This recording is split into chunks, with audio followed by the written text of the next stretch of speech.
Okay. Hello, everyone. My name is Matthew Slopeck. I'm a PhD student at McGill University.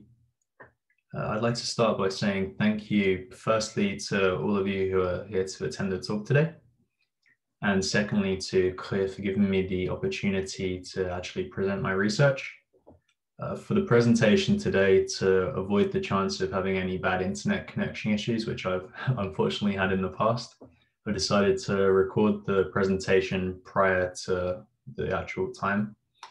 And then after this recorded presentation, we'll have a live questions or discussion section. So feel free to save any of those questions for after this video, and I'll be happy to answer them as best as I can. So the topic of today's talk that I want to discuss is some research that I've recently completed, looking at whether sex as a variable can be a proxy for anthropometric variables during fatiguing upper limb repetitive movement. I'll provide a lot more context to that, but specifically this presentation today is going to be focused on what we should know, one, as researchers, and two, as clinicians.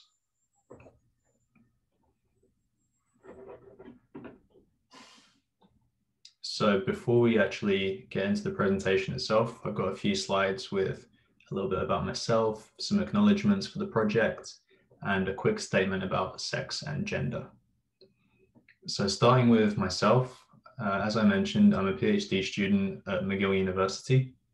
I'm in PhD 2, and I'm working in the biomechanics of occupation and sport lab, which is headed by Dr. Julie Cote, one of the co-authors on this project.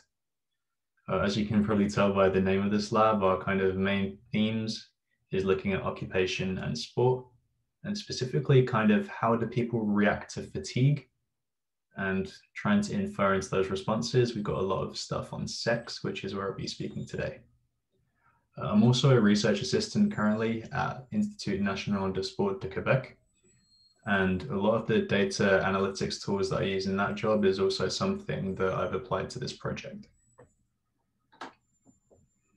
So before we start with the presentation, some acknowledgements for this project that I've completed and I want to speak about today.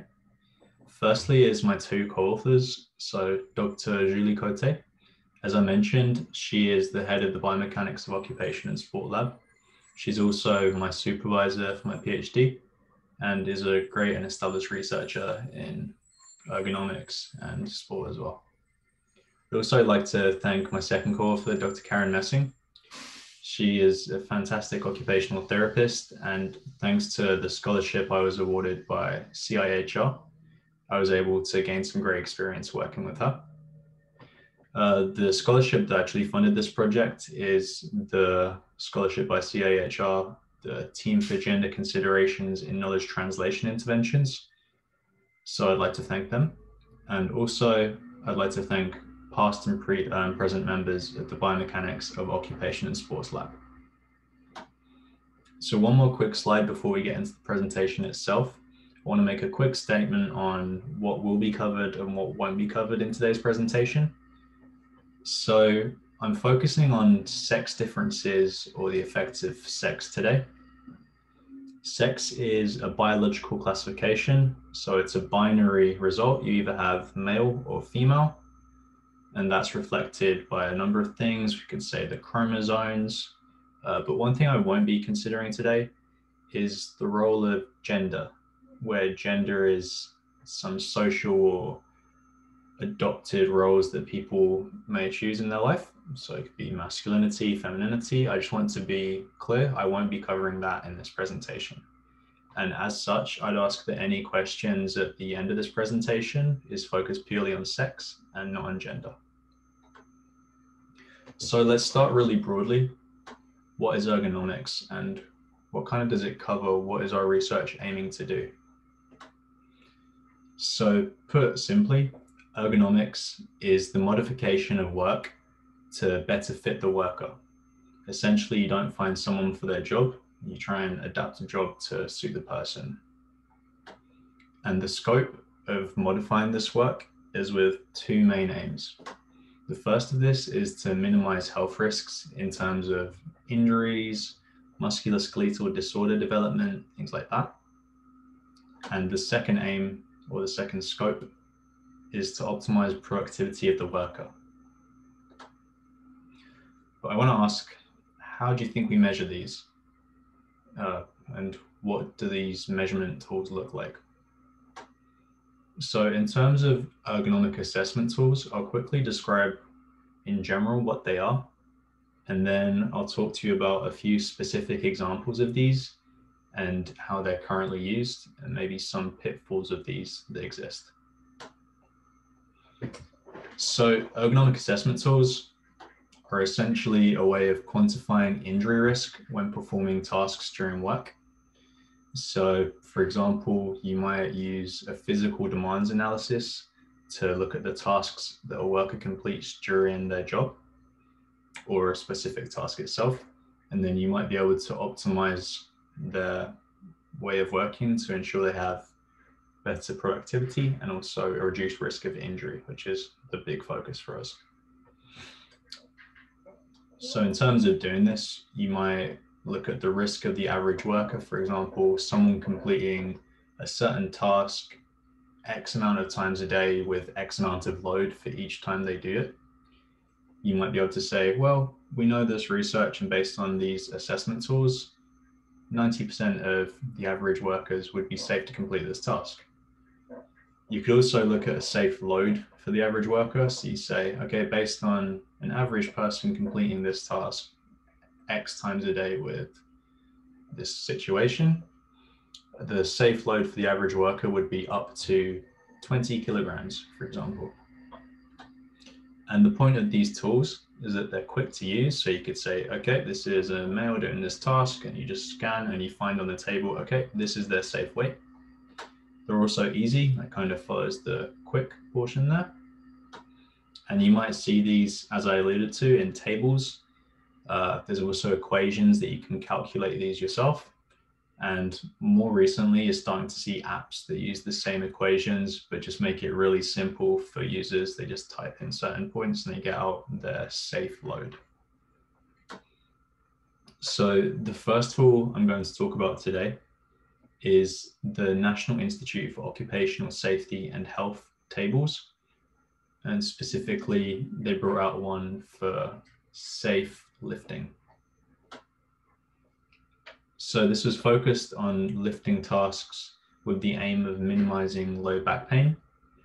And essentially, if you can see my cursor here, so they have a bunch of different parameters that is looked at for a specific lifting task, looking at the horizontal distance of what is being lifted from the ankles, vertical distances from the floor, all of these different parameters, which then go into this equation here to calculate this variable known as RWL. This variable is the recommended weight limit, which should not be exceeded. And essentially, for that specific task with all of those specific measurements, such as how far away it is from the body, what distance from the ankle vertically it is, all these different components, it tells you, okay, based on this data, it's safe for this participant or this worker to lift a 20 kilogram box, for example. Another tool commonly used is Snook tables, also known as Liberty Mutual tables. And essentially, these are tools for preventing workplace injuries again. They identify either a percentage of people that is safe for a given task based on the frequency, load, all of these different components. Or in some cases, they might alternatively provide you with the recommended weight limit for a task. You can see at the bottom a couple of different figures that show all of the different tasks that have been assessed using the Snook tables. So lifting, lowering, pushing, pulling, and carrying different loads. And essentially it's going to say, for someone to lift a box X amount of times a day at X intensity, 80% of average workers would be safe. So it's based on that normal bell curve, which is trying to look at, okay, we want to maximize the amount of people that is safe. And then obviously, as that weight increases, you'll move further away from that normal distribution and less people will be protected. So you can see an example of the tables here. And essentially what you've got is for a given weight, in this example, it's for a lifting task, 24 kilograms, considering the frequency and all the other components are held constant, you would see for 24 kilograms, 67% of males would be protected. I want you to be aware that I said males there. So as well as this tool looking at different tasks and a bunch of different variables within those tasks, it also now breaks down it into males and females. So acknowledging there is some sex difference there in terms of those that are protected. So what is the variable sex that I'm talking about? I mentioned at the start when I was making those statements that it's a binary variable. You have male and you have female, right? So I'm going to present a bunch of different data points now. Just as a caution, all of this is theoretical data based on what you'd expect to see.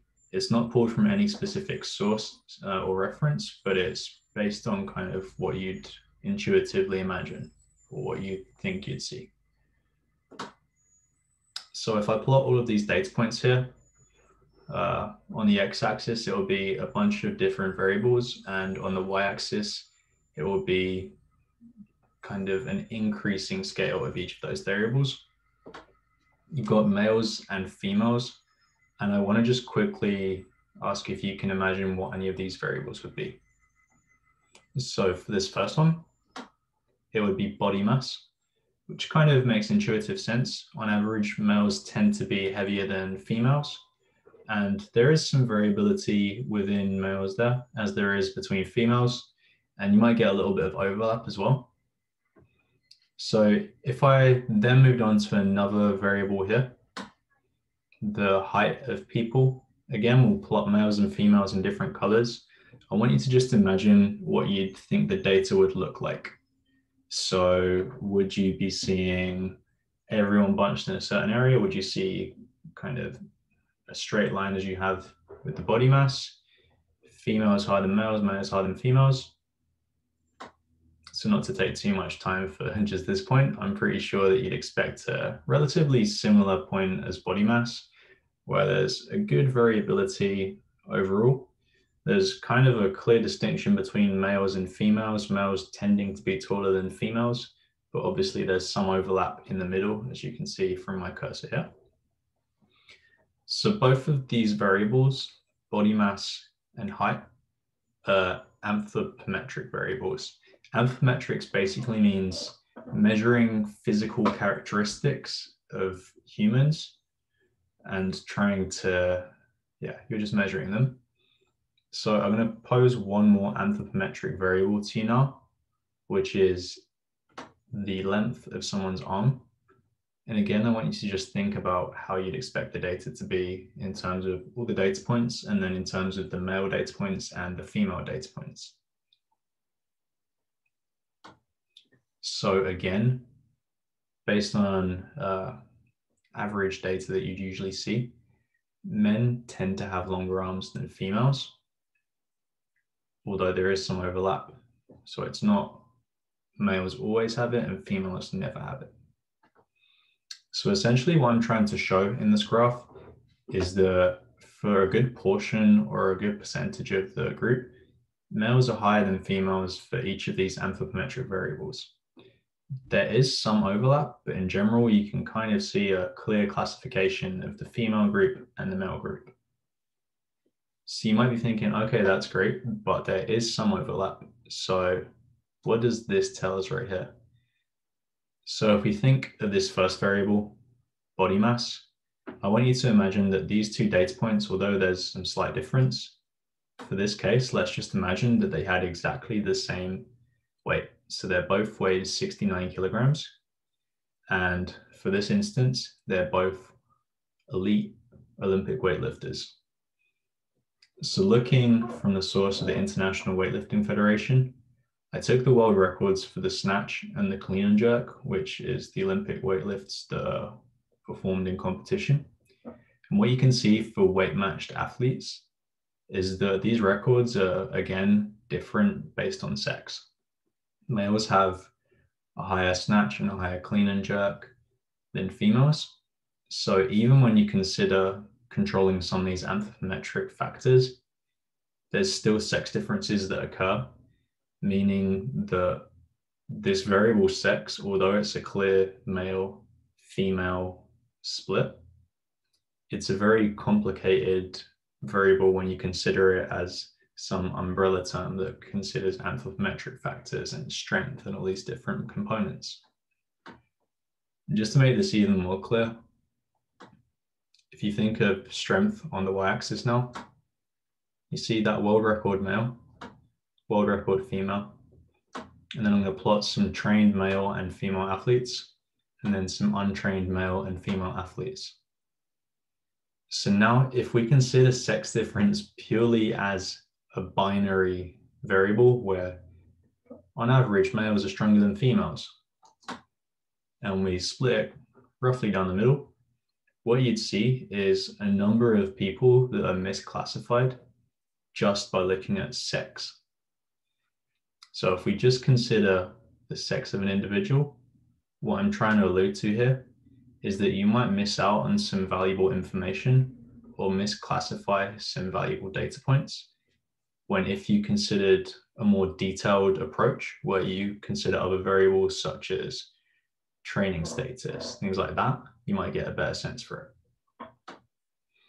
Some more examples where you wouldn't see that normal split where on average males are stronger than females is, for example, groups of individuals that are coming back from injuries or rehabilitating. You wouldn't expect a male that's just injured his shoulder to be able to work to the same workload as those that don't have an injury. And similarly, and quite relevant in the current times, as we have an aging workforce, I also don't think that just considering sex where males work to this workload and females work to this workload is a good metric either. You wouldn't ask someone that's 80 years old to lift the same weight as someone that's 20 years old. It just doesn't make logical sense. They don't have the physical capability to do it.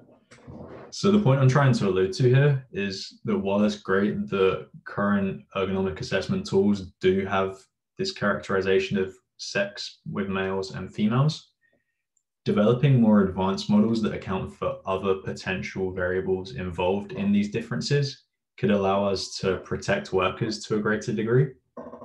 And in the long run, that should pretty much save Canada money and help workers. So I'm going to ask you this question one more time. What is the variable sex? This time I'm not going to pose it as a male versus female argument. I'm going to place it here as this umbrella variable or proxy. A proxy simply means it kind of overshadows or it represents other variables. So an example of this may be that the anthropometric differences with people might be shadowed by sex. So for example, on average, those people with greater body mass tended to be males and the people with less body mass tended to be females. So that's an example of this proxy of sex containing some anthropometric variables. Some other examples of this is muscle fiber types, where you see a clear sex difference in the percentages of different muscle fibers in different muscles for people. There's many other factors that I won't consider or touch on today, but I want to just acknowledge that there are a bunch more outside of anthropometrics. And some more of these anthropometric measures that you could consider are things such as body mass, the height of an individual, muscle mass, which again is probably related to the weight of someone's arm, the segment lengths, so males tend to have longer arms than females. And just to make it even more complex in this proxy variable of sex, when you control for these anthropometric variables, so we looked at that group of 69 kilogram weightlifters for males and females, you still see differences in other variables such as strength. So what is the point I'm trying to make here? The first thing I want you to consider is that sex is complex. When you consider it as a variable that proxies other variables, it's confusing. It doesn't make intuitive sense when you just look at sex on its own.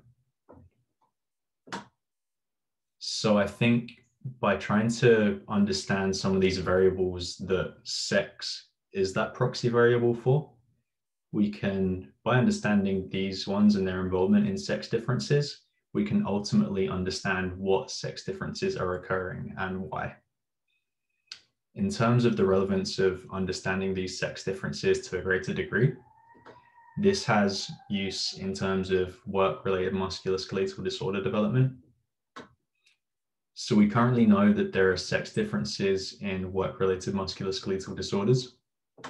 Specifically, females have greater incidences of these than males in this report.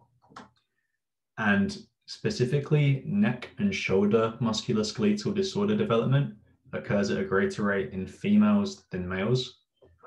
If you follow my cursor, the neck and shoulder area is pretty much going all the way from the muscles, it's not labeled here, but the sternocleidomastoid, you've got the trapezius, some of the rotator cuff muscles, and the deltoid. So essentially, it's kind of this portion of area here where you might expect women to have more strain and pain at work, and as a result, develop these musculoskeletal disorders. Research has previously suggested the mechanism at which these occur is from fatigue. And you can see these fatigue-related changes via an increased amplitude in electromyographical, which is EMG, electromyographical signals, which basically just measures the muscle activation for a given muscle. So for example, if the deltoid is fatigued in these, you'd see an increased amplitude as the neural drive increases. So this increased amplitude suggests the deltoid in this situation is fatigued.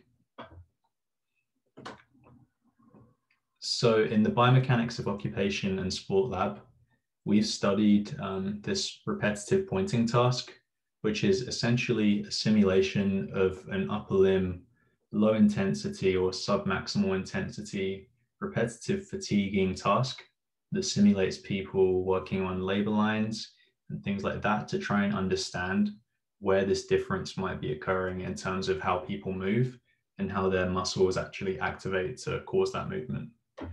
Hopefully, by understanding how this occurs when people become fatigued, we might be able to start to explain some of these sex differences that are occurring and how to prevent them in the long run. So in terms of the sex differences that we've identified so far, we found a multitude of kinematic differences, which you can find pretty much summarized in the Buffard paper, which is in the references, and a multitude of muscle activity differences in terms of that electromyographical activation, and also the motor control patterns involved in both of these as well. So now that we have explained that work-related musculoskeletal disorders are an issue where sex differences occur, we've also explained that in these fatiguing work-related studies, sex differences are also observed in kinematics and muscle activation. I'll try and explain to you some of the current mechanisms that are hypothesized as causing these sex differences in these work-related musculoskeletal disorders. So the first one I'm going to speak on is anthropometric differences. As I mentioned, anthropometrics is really just the size of individuals. It's measurements based on the body. So the first proposed way that this difference in disorders is occurring is through a lesser muscle mass in females, as proposed in a review from Quant in 2012. And due to this lesser muscle mass in females, they're suggested to have a lesser strength. Basically, when they become fatigued, as they have a lower capacity for strength, their ceiling, which decreases when they're fatigued, has less room to decrease compared to males who might have a greater level of strength. So that's one proposed way. Another is differences in the limbs of individuals in these tasks. So it's been proposed that it might be sex differences where males have longer limbs than females, and as a result, they actually have a greater amount of weight to hold up during this task, so they might become fatigued quicker. and that's pretty much what I just mentioned there. Also, males have a greater muscle mass. This increased torque might not be as much of an issue for them as for females. So what I kind of wanted to propose is these anthropometric differences may be involved in these sex differences that we're seeing. So I wanted to develop a measure that kind of surrogates all of these different anthropometric factors and gives us one variable that we can use inside statistical models to examine sex differences. And the way I defined this in the research that I'm going to talk to you about is through a variable called anthropometric load. So essentially what anthropometric load is it's the load of the arm during this repetitive pointing task that is essentially gravity wants to pull it down. So it's the load that is pushed onto the shoulder joint, and as a result, the shoulder must exert the same amount of force to hold it up in space. The way that I calculated this was through sex-specific corrections based on body segment parameters. So on average, how much does a male's hand weigh? How much does a male's forearm weigh? How much does a male's upper arm weigh? And then the same for females. And then we used anthropometric measurements of participants. So looking at the lengths of different segments. And from that, we calculated this measure that's pretty much this proxy variable, which estimates the torque required to hold the arm up at 90 degrees and complete the task. As such, the objective of the research study that I did was to investigate how anthropometrics, using this surrogate variable that I just explained, contributes to sex differences in a fatiguing upper limb repetitive pointing task. And to briefly discuss the methods now, the subjects that we studied was 49 people in total, split with 25 males and 24 females, so a roughly balanced split between sexes. They weren't significantly different in age. They had significant anthropometric differences in terms of height in centimeters and body mass in kilograms, but there weren't any differences in time to fatigue, so they all could complete the task for roughly the same amount of time. It was just some of these anthropometric differences that were observed. So when I speak about this task that they completed, it was the same repetitive pointing task that our lab has used previously in those studies that I cited. And essentially, just to explain it, what they do is they reach from a target proximal to them, and they reach to a distal target, back to the proximal, and they repetitively do this, trying to accurately touch each target at 1 reach per second. So they go 1, 2, 3, and so on. You can see a nice top-down view, which I took from Chen Yang, one of the PhD students in our lab's paper here. So essentially, they do just reach forward and back along the midline of their body until they're fatigued. The way that they stop this is either by reaching a self-reported rate of perceived exertion score of 8 out of 10 on the Borg CR10 scale.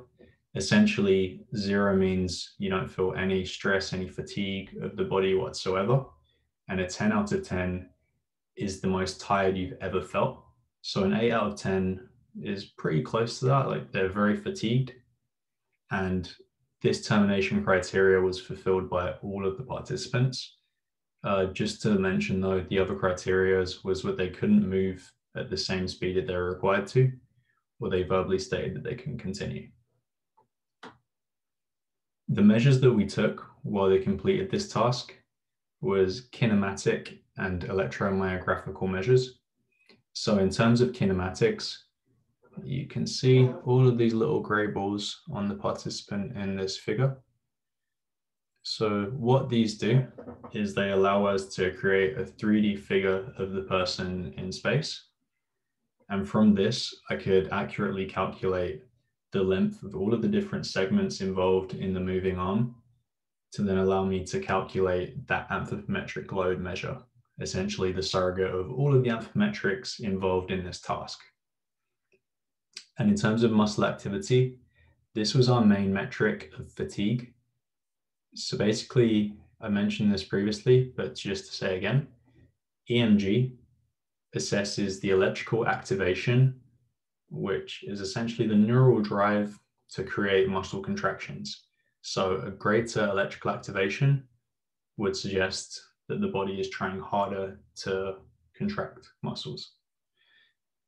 This is also related to fatigue. So as participants become less able due to the muscles becoming fatigued themselves, you see an increased neural drive. So essentially this means the body is trying to compensate from this fatigue in the muscles by sending greater neural drive to create greater contractions.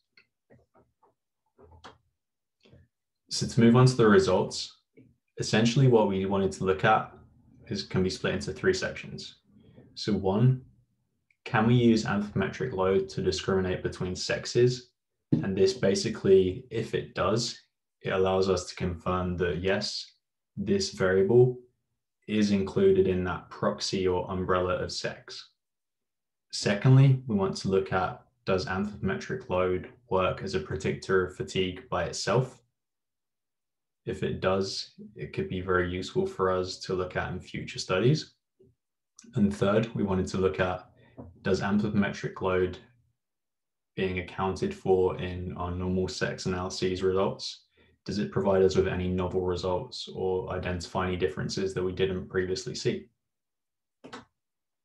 So starting with the first one, which was, can we discriminate between sexes using this variable of anthropometrics? What I've got here is a box plot showing females on the left, males on the right, and the y-axis is all of their anthropometric load measurements.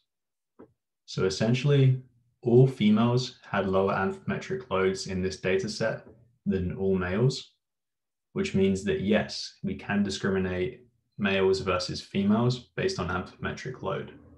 In general, males have greater than females, so it does fall under that kind of proxy or umbrella variable of sex.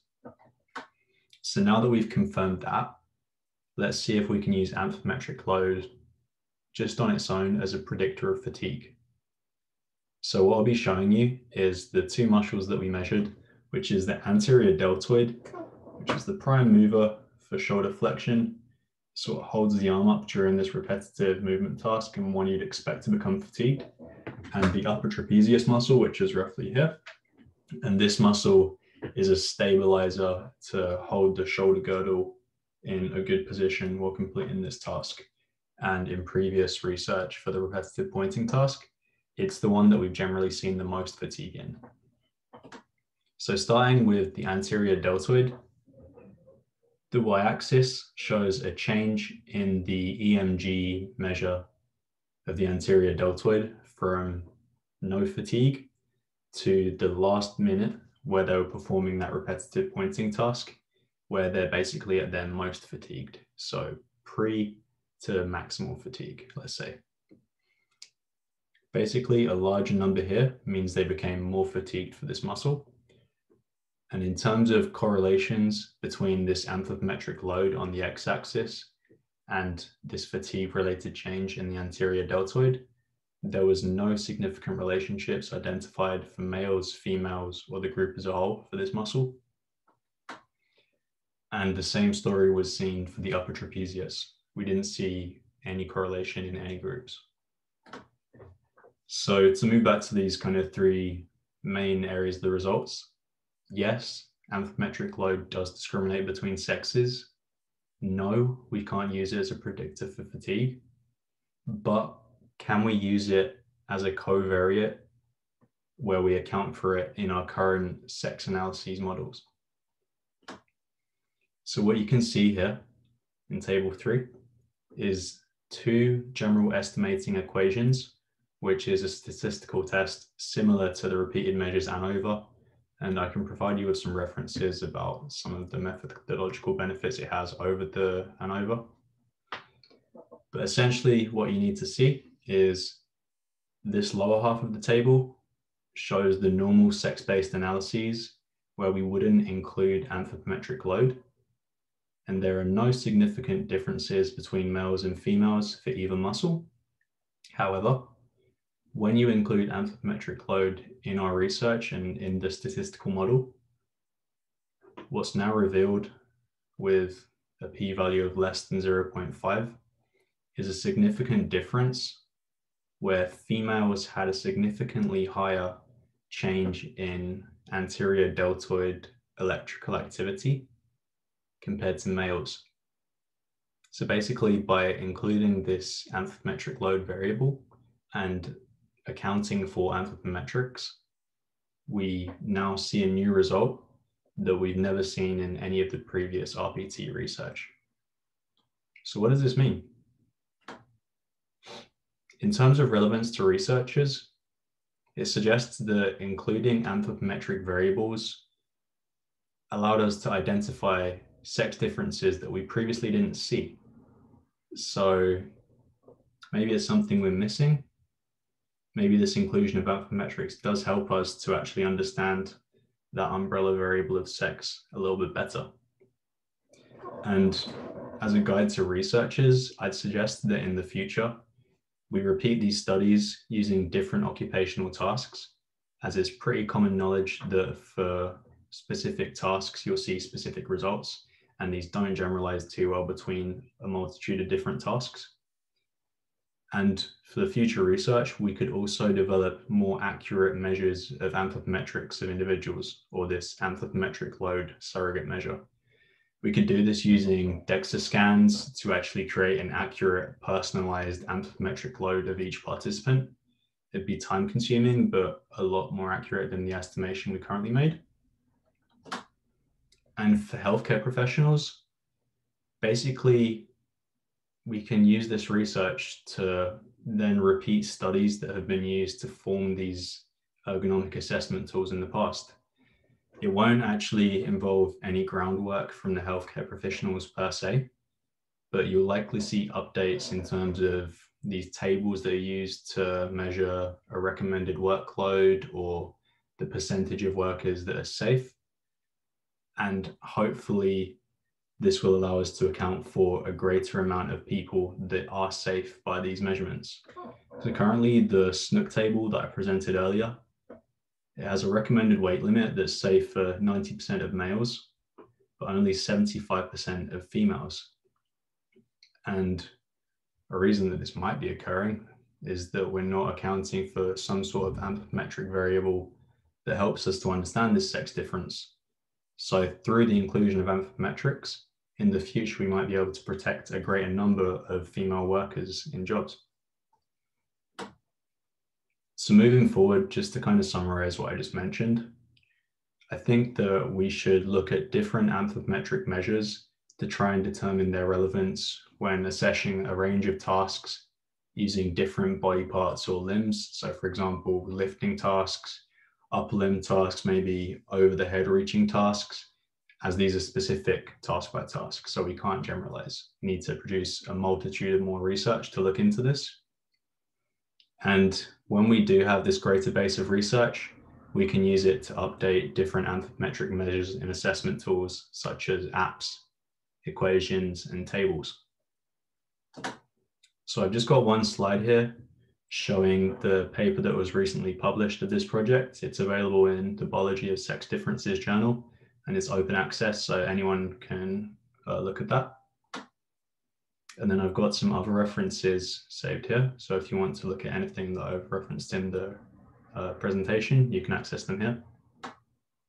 If you have any questions now, I'll be happy to answer them live via the Zoom video link. So thank you.